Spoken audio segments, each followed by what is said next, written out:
ছিলেন। আমি রাতের পর রাত জেগে মানুষকে পাসপোর্ট দিয়েছি।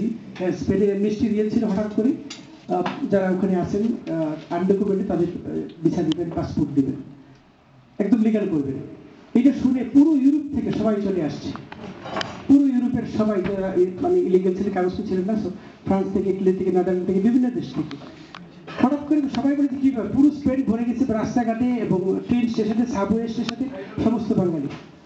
কেউ কেউ বলছে দেখেন আমি জিজ্ঞেস করছি কোথায় আছেন আপনারা, কেউ কেউ বলে যে আমি সাবওয়ে স্টেশন দিয়ে রাত কাটিয়েছি। ওকে আমি কিভাবে বলি যে কালকে আসেন, আজকে পারবো না। সেজন্য আমি রাত জেগে আমি বলছি বসে থাকেন, আমি রাত জেগে পাসপোর্ট করবো। এবং অনেকেই বলেছেন যে শুধু এখনো বলে যে আপনার এই পাসপোর্টের কারণে আমি শুধু লিগাল হইনি, 5 বছর ধরে আমার সবাই ট্রেন নিয়ে এনেছে।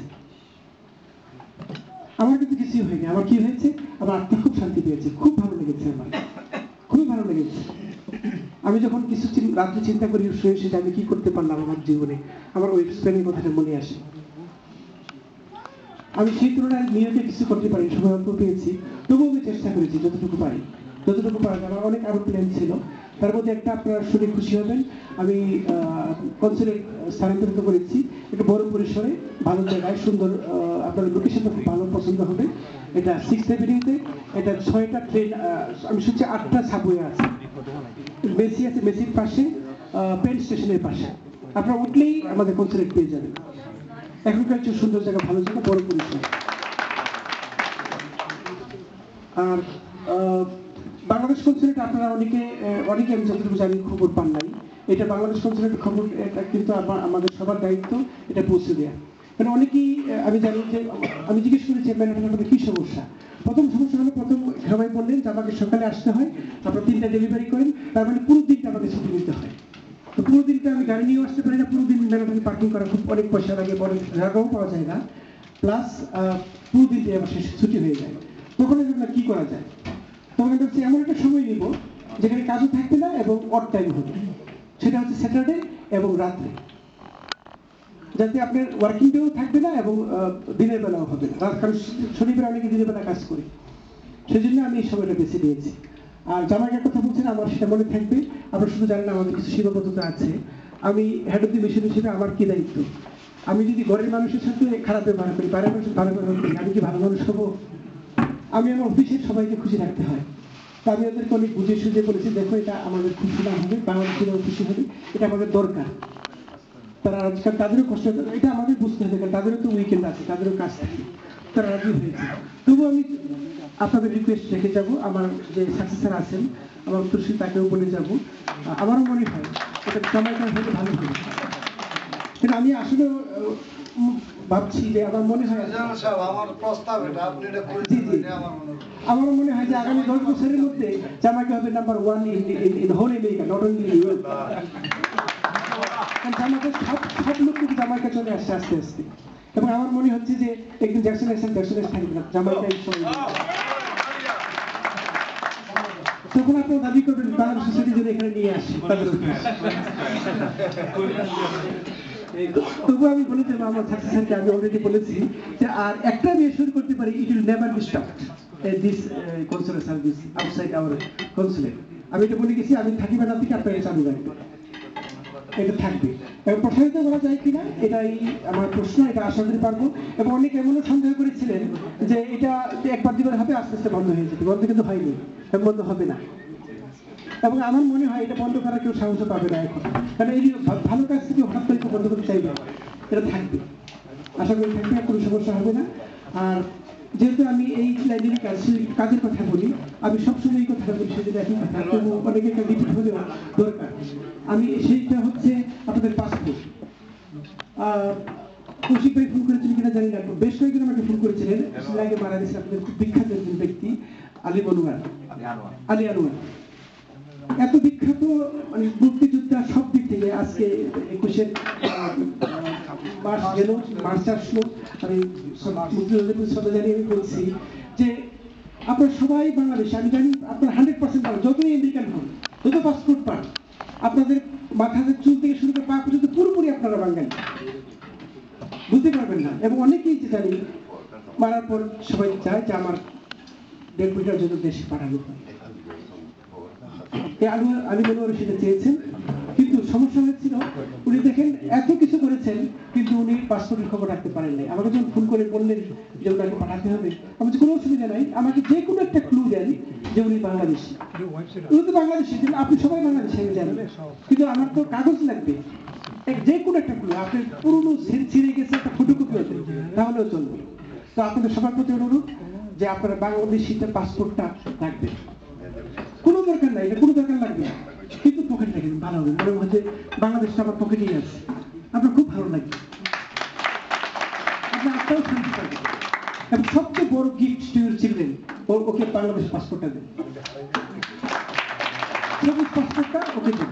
এটা পুরনো হয়ে যায়, একটা পাসপোর্ট দেন, রিনিউ করা দরকার নেই। কারণ রিনিউ না হলেও চলবে, সে জাস্ট একটা প্রমাণ যে ওয়ান্স অর ইউ আর এ বাংলাদেশি। এটা কিন্তু কার লাগে, এটা রাখবেন। এটা করার প্রসেসও খুব সহজ, কোনো কঠিন না। অনেকে ভয় পায় যে সময় লাগবে বা ঝামেলা, কোনো ঝামেলা নেই। ফর্ম আছে, আপনার ফর্ম ফিল আপ করে মাত্র $77 ফর্ম ফিল আপ করে ঢাকায় যাবে, আমরা পাঠাবো। ঢাকায় সাধারণত পুলিশ আপনাদের বাড়িতে যাবে, গিয়ে কাউকে যে আপনাদের আত্মীয় যারা যাই অ্যাড্রেসটা দিবেন, জিজ্ঞেস করবেন যে উনি এই এলাকার বাসিন্দা কিনা। স্বাভাবিক, কারণ এটা নতুন করে সিটিজেনশিপ পাওয়া। কারণ once you have American passport, you are 100% American and 0% Bangladesh. আপনি মুখে বলতে পারেন না না আমি কি বলেন, আমি তো বাংলায় কথা বলি, বাংলা আমার আব্বা বাংলাদেশি, কিন্তু এটা মৌখিক। কাগজ করলে আপনি আর না, একদম পুরোপুরি আমেরিকান। এখন আপনার যে সম্পত্তি আছে এটা কিন্তু এনিমি প্রপার্টির মতো, এটা বিদেশিদের হাতে, কারণ আপনি তো আমেরিকান। একজন আমেরিকান বাংলাদেশের আইনে বিদেশি কোনো প্রপার্টি রাখতে পারে না। আপনি কিন্তু বিদেশি প্রপার্টি রাখছেন, কিন্তু এটা কত সহজে কারেক্ট করা যায় দেখি। কারণ আসলে কিন্তু কোনো বিদেশি বাংলাদেশে ইনভেস্ট করতে পারে কিন্তু প্রপার্টি কিনতে পারে না, কিন্তু আপনাদের কিন্তু প্রপার্টি আছে। এটা গভর্নমেন্ট ধরে না, ধরবেও না। আমি ভয় দেখাচ্ছি না আপনাদের, শুধু বলছি আপনাদের সাথে কেউ যদি শত্রুতামি করে, আপনাদের কোনো আত্মীয় স্বজন হতে পারে, বন্ধু বান্ধব হতে পারে, সে করতে পারে, সে কোর্টে আপনাকে ঝামেলা করতে পারে, কোর্টে কেউ বলতে পারে সে বাংলাদেশি না, তখন আপনি কি জবাব দেবেন? যদি বলেন যে বাংলাদেশি পাসপোর্ট আছে, তাহলে কিন্তু লাভ হবে না। আপনাদের পাসপোর্ট থাকতে পারে, অনেকের আছে, বলতে পারে আমার তো আছে, কিন্তু আপনি যদি রয়্যাল সিটিজেন সার্টিফিকেট না নেন তাহলে সেই পাসপোর্টটা invalid. You have to regain your nationality. You lost it, you have to regain. এটা আমার কথা না, আমার জোরের কথা না, এটা আইনের কথা। আমি দেখেছি এই লটা এইভাবে বলে যে যে কোনো দেশের সিটিজেন হলে বাংলাদেশের সিটিজেনশিপ লস্ট হয়ে যায়, বাট ইউ ক্যান রিগেইন। সেজন্য গভর্নমেন্টের অনেক দেশ পারে না, চাইনিজরা পারে না, ইন্ডিয়ানরা পারে না, আমরা পারি। তারপরে আমরা লাকি, আমরা আবার বাংলাদেশ সিটিজেন হতে পারি। এটা আপনারা হন। আমি সবসময় বলেছি, সব জায়গায় এটা বলেছি যে আমার খুব ভালো লাগে যে আপনারা অন্তত আমার এই মেসেজটা দিয়েছেন। আর কিছুই না হোক, আমি যেটা বলি বাস্তবে থাকে আপনার পকেটে, আপনার ট্রাঙ্কে, আপনার পুরনো বালিশের নিচে রেখে, তার মনে হয় আমি বাংলাদেশের কাছাকাছি আছি। আপনার সন্তান মনে করবে যে আমি বাংলাদেশের কাছাকাছি আছি, তাকে এই গিফটটা দিয়ে যাবেন। আমি জানি জামাইকা আমাকে অনেক ভালোবাসা দিয়েছে, অনেক কিছু করেছে আমার জন্য। আপনারা হয়তো অনেকে জানেন না, জামাইকাতে আমার ভাই থাকে, আপন ভাইয়ের পরিবার থাকে, এখানে আছে উপস্থিত, শুধু একটু। এরা আমার আপন ভাইয়ের ছেলে, আমার বড় ভাই, এখানে এই জামাইকাতে থাকে। এবং আমার যে ছেলের কথা বলতে চাচ্ছিলাম না, সেই জামাইকাতে এসেছিল, জামাইকা বেরিয়েছে, সে জামাইকা ঘুরেছে। আমার এখনো মনে হয় যে এই রাস্তাঘাটে আমার ছেলে ঘুরে বেড়াচ্ছে। আমার এখনো মনে হয় যে আপনাদের ঘরে, যে কোনো ঘরে যে কোনো দিন আমার ছেলে এসে উপস্থিত হবে এবং সে একটু স্থান পাবে আপনাদের কাছে। আমার এখনো মনে হয় যে আপনাদের প্রত্যেকের ঘর আমার ঘর। আমি যে কোনো সময় আসলে আমি আপনাদের ঘরে চলে আসবো। আমার মনে হয় আমারই ঘর, আমার আপনাদের প্রতিটা ঘর আমার মাঝে মাঝে মনে হয় যে আমারই ঘর। আমার তো এখানে ঘর নেই, আপনাদের ঘরই ঘর। আমার ছেলে তো খুঁজে পাবে না ঘরকে, আমাকে খুঁজে পাবে না, কারণ আমি কোথায় আছি সেটাও জানবে না। আমার মাঝে মাঝে মনে হয় সে হয়তো আপনাদের কারো ঘরে চলে আসবে।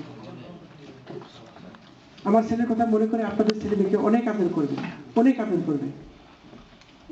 সেটা আপনার প্রতিনিধি, আপনার উত্তরসূরি, আপনার বর্ধিত রূপ। আপনি যেই মানুষটা, সেই মানুষটাই কিন্তু সে, আপনার ছেলে হোক মেয়ে হোক। তাকে অনেক আদর করবেন, অনেক ভালোবেসে তাকে বড় করবেন, তাকে ভালো মানুষ সাথে বলবেন, তাকে বাংলাদেশি বলবেন। এটা মানুষ আমেরিকান হোক, কিন্তু সে কিন্তু বাংলাদেশেও থাকতে পারে। এটা চাইনিজ কিন্তু 1000 বছর পরেও চাইনিজ থাকে। ইটালিয়ান কিন্তু সে 1000 বছর পরে বলে ইটালিয়ান অরিজিন।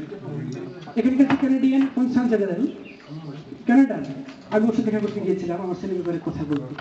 তো ও প্রথমেই আমি বললাম তুমি ওর ফ্রম, সে বললো Italy. No you are consul general of Canada. No, this is my identity but my origin is Canada, sorry Italy. দেখেন সে ডিটেলই বলে না। তো আমরা মনে করি যে আমরা বাঙালিরা বেশি বাঙালি, আসলে কিন্তু তারা প্রত্যেকটা মানুষ কিন্তু নিজের রুটসকে আগে পরিচয় দেয়। তা আপনার রুটস কিন্তু বাংলাদেশ, সেজন্য আপনার সন্তানের জন্য সেই রুটসটাকে মনে রাখি, তার ভালো লাগে। কারণ সে মনে করবে আমার খুব শক্ত একটা ভিত আছে, ওই ভেসে আসবে। এখানে তো সে প্রথম পুরুষ এদেশে, তার হাজার বছরের পুরনো ইতিহাস, তার দাদা, তার নানা, তার বড় বাবা, তাদের পরিচয়, সেই পরিচয় তাকে দিবে। সে খুব নিজেকে খুব কনফিডেন্ট ফিল করবে। সে জানবে সে কলম্বিয়া ইউনিভার্সিটিতে পড়ুক, সে এমআইটিতে পড়ুক, যত পড়ুক, কিন্তু তার রুটসটাকে সে জানবে, সেই রুটসটাকে তাকে চিনে নেবে। আপনাদের এই অভূতপূর্ব সম্মানের জন্য আমি সত্যি খুব অভিভূত হয়েছি, ভালো লেগেছে আমার। যদি কোনো মনে করেন যে কোনোভাবে আমি যে কিছু সাহায্য করতে পারি, আমার কাছে আসবেন, আপনার সাথে আমার যোগাযোগ থাকবে। অন্যভাবে আমি